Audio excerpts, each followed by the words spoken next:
If someone had told me a year ago that I would be here, sitting alone in my empty house, replaying the memories of my marriage, I wouldn't have believed them. I was living the dream, or so I thought.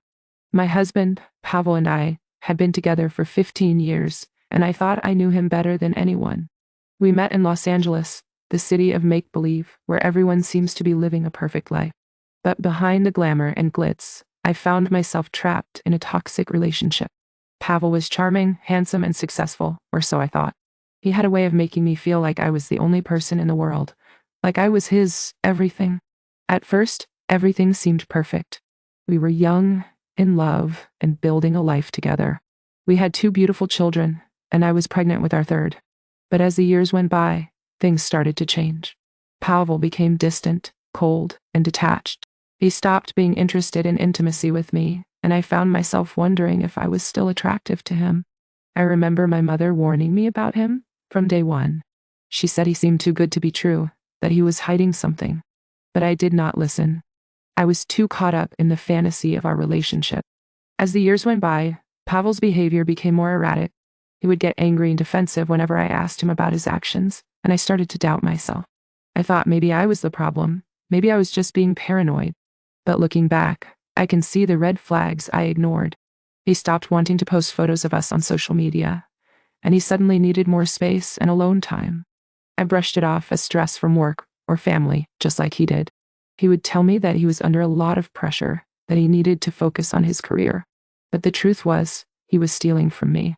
For 10 years, he had been taking money from our joint account, using it to fund his lavish lifestyle and secret relationships.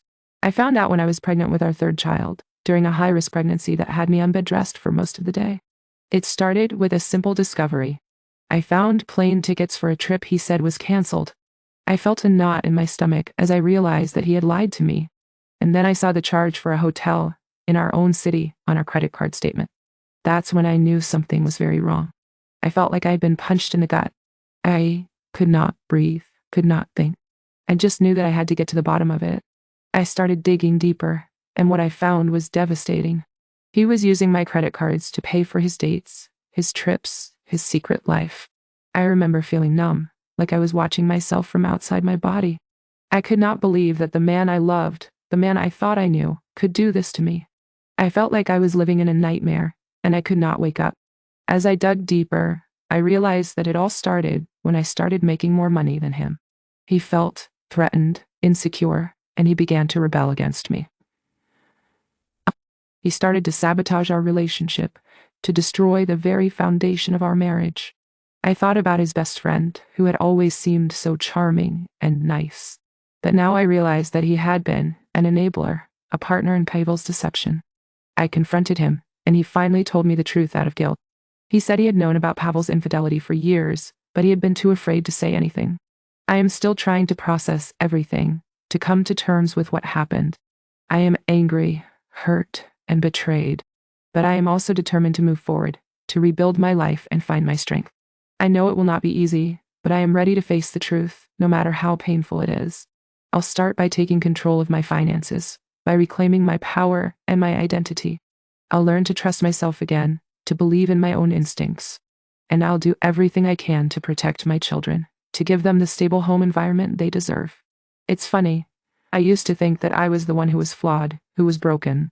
But now I realize that I was just a victim, a pawn in Pavel's game of deception. I am not to blame for his actions, and I am not responsible for his mistakes. As I sit here, surrounded by the remnants of my marriage, I feel a sense of peace wash over me. I know that I'll be okay, that I'll rise from the ashes like a phoenix. I'll find my voice, my strength, and my courage, and I'll make sure that Pavel never hurts anyone else again. I take a deep breath and let the tears fall. I cry for the pain, the betrayal, and the loss, but I also cry for the strength, the resilience, and the courage. I cry for the woman I used to be, and for the woman I'm becoming.